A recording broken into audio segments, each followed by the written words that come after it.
নমস্কার, আমি শিপিকা কুকিং ব্লগে আপনাদের স্বাগত জানাই। তো বন্ধুরা, আমি একটা কেটে দেখাচ্ছি কতটা সফট হয়েছে। এভাবে করে রান্না করে একদিন খেয়ে দেখবেন।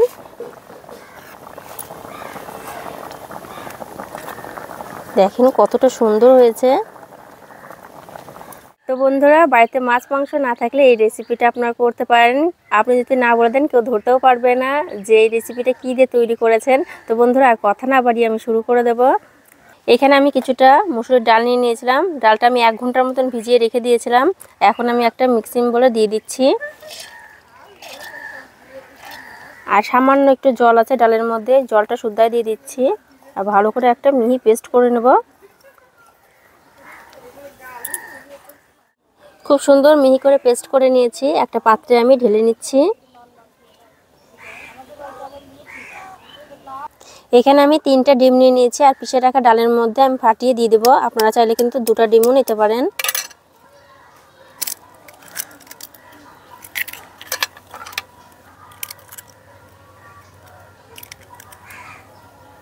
এখন এর মধ্যে দিয়ে দিচ্ছি মিডিয়াম সাইজের একটা পেঁয়াজ কুচি, কাঁচা লঙ্কা কুচি, সামান্য একটু আদা বাটা, রসুন বাটা, পরিমাণ মতো লবণ, হলুদ গুঁড়ো, সামান্য একটু মিট মশলা। এখন ভালো করে ফ্যাট করে নিতে হবে। আর যদি ডালের মধ্যে বেশি জল থেকে যায় তাহলে কিন্তু একটু অসুবিধা আছে। আমি যেভাবে অল্প জল দিয়ে পিষে নিলাম সেভাবে করে পিষে নেবেন। এখন ভালো করে ফ্যাট করে নিচ্ছি। তো বন্ধুরা, খুব সুন্দর করে ফ্যাট করে নিয়েছি। এখন ভেজে নেব।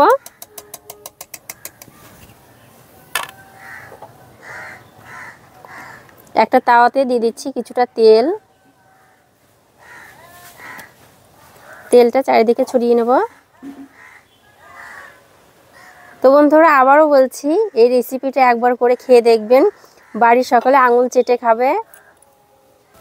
প্রথমে হাই ফ্লেমে তেলটা গরম করে নিয়ে তারপরে গ্যাসের ফ্লেমটা লো করে মিশ্রণটা আমি ঢেলে দিচ্ছি।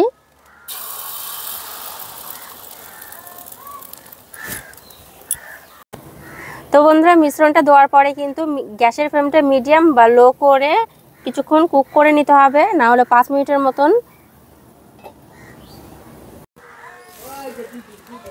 দেখে হয়তো বুঝতেই পারছেন উপর সাইডটা জমাট বেঁধে গেছে, তার মানে অনেকটাই কিন্তু নিচে ভাজাও হয়ে গেছে। এখন আমি উল্টিয়ে এই সাইডটাও ভেজে নেব।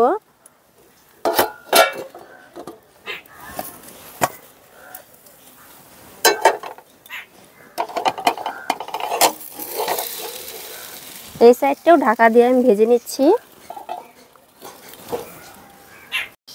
তো বন্ধুরা, 2 সাইডেই কিন্তু আমি খুব সুন্দর করে ভেজে নিয়েছি। এখন নামিয়ে রাখবো, ঠান্ডা হতে দেব কিছুক্ষণ ধরে। যদি গরম অবস্থায় কাটা যায় তাহলে কিন্তু ভেঙে যেতে পারে। আর আমি এখন রান্নাটা শুরু করে দেব। কড়ার মধ্যে দিয়ে দিচ্ছি তেল। তেলটা একটু গরম করে নেব। তেলটা খুব সুন্দর গরম হয়ে গেছে। আর ডুমো ডুমো কেটে রাখা কয়েকটা আলু দিয়ে দিচ্ছি। এই রান্নাটা কিন্তু আপনারা আলু ছাড়াও করতে পারেন। আমি আলুটা দিলাম। আর এর মধ্যে সামান্য একটু হলুদ আর লবণ দিয়ে লাল করে ভেজে নেব।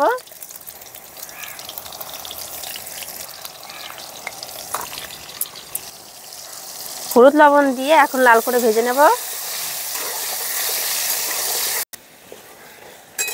আলুগুলো লাল করে ভেজে নিয়েছি। এই পর্যায়ে কিন্তু তুলে নিতে হবে। আর এই আলু ভাজা তেলের মধ্যে আমি বাকি রান্নাটা করে নেব। তেজপাতা, শুকনো লঙ্কা আর সামান্য একটু জিরে একটু ভাজা ভাজা করে নেব।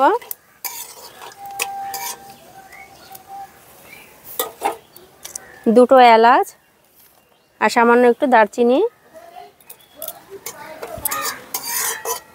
ঝিরি ঝিরি করে কেটে রাখা পেঁয়াজ দিয়ে দিচ্ছি।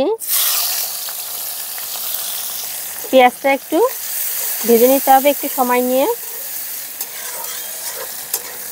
3 মিনিটের মতন ভাজলেই হয়ে যাবে। পেঁয়াজটা খুব সুন্দর করে ভেজে নিয়েছি।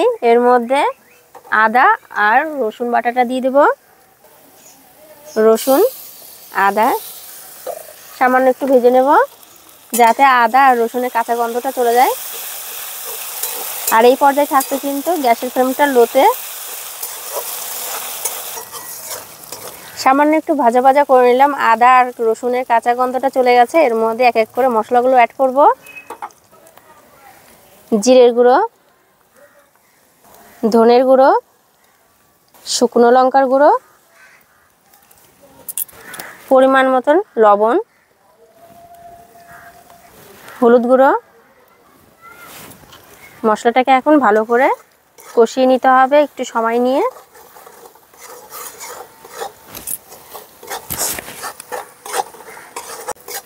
গুঁড়ো মশলাগুলো পেঁয়াজের সঙ্গে খুব সুন্দর করে কষিয়ে নিয়েছি। এই পর্যায়ে দিয়ে দিতে হবে টমেটো পেস্ট। টমেটো পেস্টটা দিয়েও মশলাটাকে 2 মিনিটের মতন কষিয়ে নিতে হবে।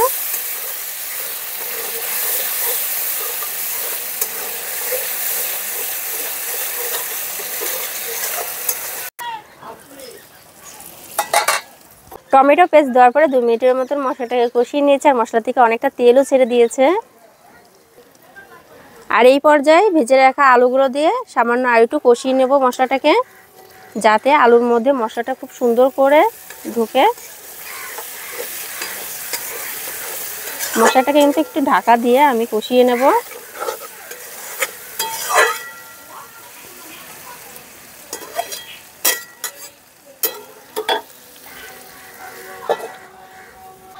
ডাল আর ডিমের এই ধোকাটাও কিন্তু অনেকটা ঠান্ডা হয়ে গেছে। আর এখন আমি কেটে নিচ্ছি, চৌকো শেপ করে কেটে নেব।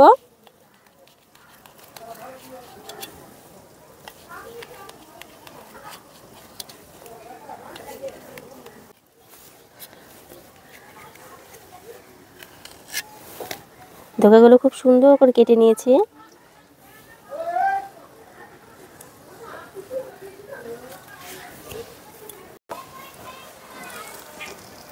আলুর সঙ্গে মশলাটা খুব সুন্দর করে কষিয়ে নিয়েছি। আর এই পর্যায়ে দিয়ে দিতে হবে জল।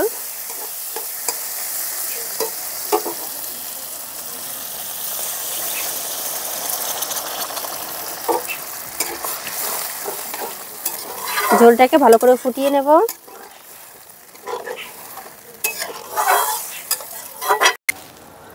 ওহো, কত সুন্দর গ্রেভি হয়েছে। আর এর মধ্যে এখন ভেজে রাখা ধোকাগুলো দিয়ে দিচ্ছি। আর এই ধোকাগুলো কিন্তু এই ঝোলের মধ্যে গিয়ে ঝোলের যে সম্পূর্ণ মশলাটা ধোকের মধ্যে ঢুকে যাবে আর খেতে অসাধারণ লাগবে, অনেকটা কিন্তু ফুলে যাবে ধোকাগুলো।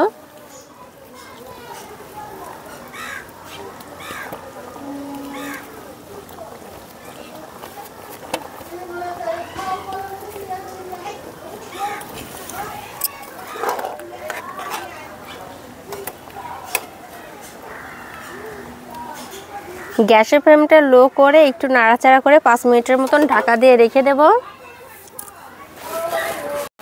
5 মিনিটের মতন লো ফ্লেমে ঢাকা দিয়ে রেখে দিয়েছিলাম। এখন ঢাকাটা তুলে নিচ্ছি।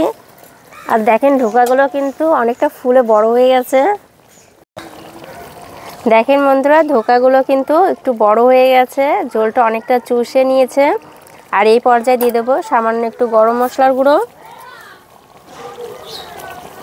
আর সঙ্গে দিয়ে দেবো মিট মশলা, আর শেষমেশে দিয়ে দিচ্ছি ধনেপাতা কুচি। তো রান্নাটা কমপ্লিট হয়ে গেল। তো বন্ধুরা, আজকের এই রান্নাটা আপনাদের কেমন লাগলো অবশ্যই কিন্তু কমেন্টে জানাবেন। আর এরকম নতুন নতুন রেসিপি পেতে আমার চ্যানেলটিকে অবশ্যই সাবস্ক্রাইব করে রাখবেন। ধন্যবাদ।